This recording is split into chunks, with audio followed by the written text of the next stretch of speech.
আমি প্রথমে ক্ষমা চেয়ে নিতে চাই যে আমি এইভাবে আপনার অনলাইনে সংযুক্ত হয়ে আপনাদের সামনে দুটো কথা বলার সুযোগ নিচ্ছি। ইএসডিওর সঙ্গে আমি দীর্ঘকাল একসাথে জড়িত ছিলাম এবং তাদের প্রায় প্রতিটি কর্মকাণ্ড সম্পর্কে আমি খুব ভালো করে জানি। বিশেষ করে যে নির্বাহী কর্মকর্তা ডক্টর শহীদুজ্জামান, তার অসাধারণ নেতৃত্বে এই প্রতিষ্ঠানটিকে সে অত্যন্ত ছোট অবস্থা থেকে অনেক বড় জায়গায় তুলে নিয়ে এসছে।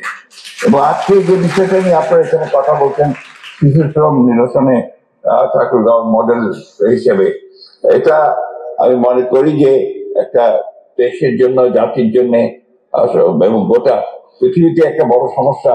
শিশু শ্রমকে আপনার নিরসন করে কিভাবে তাদেরকে লেখাপড়ার মধ্যে, তাদেরকে সুস্থ জীবনের মধ্যে আনা যায়, এটা খুব কঠিন কাজ বাংলাদেশের জন্য। এই জন্য যে বাংলাদেশের যে অর্থনৈতিক অবস্থা, সেই অবস্থায় শিশুদেরকে পুরোপুরি ভাবে শ্রম থেকে বের করে নিয়ে এসে তাদেরকে স্বাভাবিক শিক্ষা কার্যক্রমে, অন্যান্য কার্যক্রমে নিয়ে আসা, এটা ডিফিকাল্ট। বাট তারপরেও যে এই চেষ্টাটা হচ্ছে, সেটাকে আমি স্বাগত জানাচ্ছি। এবং ঠাকুরগাঁয়ে ইএসডিও যে শিশু শ্রম নিরসনের যে কাজটা করেছে, এটা নিঃসন্দেহে প্রশংসা দাবিদার।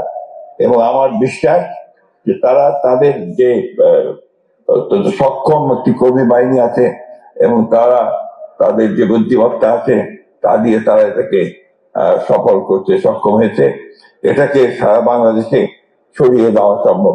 আমার সুযোগ হয়েছিল তাদের যে একটা জায়গায় এটা দেখার জন্য, বিশেষ করে যে আপনার বিড়ি শিল্পে আপনার শিশুদেরকে কাজে লাগানোর ব্যাপারে, সেটা আমি দেখছিলাম কিভাবে তারা সেখান থেকে ছেলেদেরকে ডাইভার্ট করে, শিশুদেরকে ডাইভার্ট করে নিয়ে আসছে। এটা আমি মনে করি যে বাংলাদেশের এখানে অনেকে সচিব মহোদয় এখানে আছেন, যারা দেশের নীতি নির্ধারণ করেন, কর্মপরিকল্পনা করেন। তারা ভবিষ্যতে এই মডেলটিকে কাজে লাগিয়ে আরো কিভাবে আমরা এই শিশু শ্রমের যে একটা অভিশাপ, সেখান থেকে বেরিয়ে আসতে পারি, আমাদের শিশুদের জন্য আমরা একটা সুন্দর ভবিষ্যৎ অর্জন করতে পারি, সেই বিষয়গুলো তারা লক্ষ্য করবেন। আর রাজনৈতিক দল হিসেবে আমরা আপনাদেরকে এটুকু বলতে পারি যে আমাদের সর্বাত্মক প্রচেষ্টা থাকবে যে ভবিষ্যতে যদি কখন আমরা রাষ্ট্র পরিচালনার দায়িত্বে জনগণের কেন্দ্রে আসতে পারি, এই বিষয়টাকে আমরা অত্যন্ত প্রাধান্য দেবো। এ ব্যাপারে আপনাদেরকে আমি বিষয়টা প্রদান করতে পারি।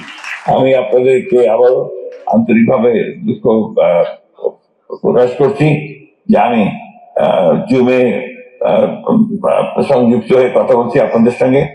ব্যক্তিগতভাবে আপনাদের সঙ্গে সামনে কথা বলতে পারবে আমি নিজে অত্যন্ত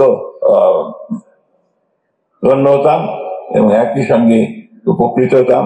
আপনাদের সকলকেই ঠাকুরগাঁয়ে আসার জন্য আমি স্বাগত জানাচ্ছি। এই প্রোগ্রাম সফল হোক কামনা করছি। ধন্যবাদ আপনাকে। স্যার একটু আমাদের শ্রম সচিব মহোদয় স্যার একটু কথা বলবেন স্যার।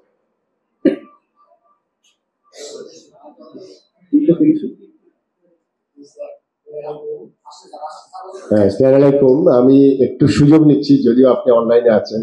আপনার জেলায় আমরা গতকাল রাতে এসেছি এবং আমি বিভিন্ন জায়গায় যেটুকু দেখলাম সেটি হলো ঠাকুরগাঁ আসলে বাংলাদেশের লিড করার মতো একটা অবস্থায় আছে, বিশেষ করে শিশু শ্রমের ক্ষেত্রে। ইএসডিও যে কাজগুলো করছে সেটি অবশ্যই, এখানে বিভাগীয় কমিশনার মহোদয় আছেন এবং এর সাথে সাথে আমাদের ক্যাবিনেট ডিভিশন শ্রম সংস্কার এবং সমন্বয় সচিব মহোদয় আছেন। শীঘ্রই আমরা একটু সার্ভে করে ঠাকুরগাঁকে প্রথম জেলা হিসেবে শিশু শ্রম মুক্ত জেলা ঘোষণা করতে চাই। এর বাইরে আমি একটু সুযোগ নিচ্ছি আপনার উদ্দেশ্যে, সেটি হলো দেখভাল করতে হয়। এই জন্য আমি আশা করব আপনাদের নির্বাচনী ইশতেহারে স্পষ্টভাবে উল্লেখ থাকবে শ্রমিকদের অধিকারের বিষয়ে আমরা ক্লিয়ার আপনাদের কমিটমেন্ট দেখতে চাই। এবং যে দলই সরকারে যায় সেই প্রতিটা রাজনৈতিক দলের নির্বাচনী ইশতেহারে শ্রমিকদের অধিকারের বিষয়ে তাদের পলিসি কি সেটা স্পষ্ট থাকতে হবে এবং শিশু শ্রমের বিষয়টি স্পষ্ট থাকতে হবে। এই কথা বলে আপনাকে আমি আবারও ধন্যবাদ জানাচ্ছি। আপনি সংযুক্ত হয়েছেন জুমে।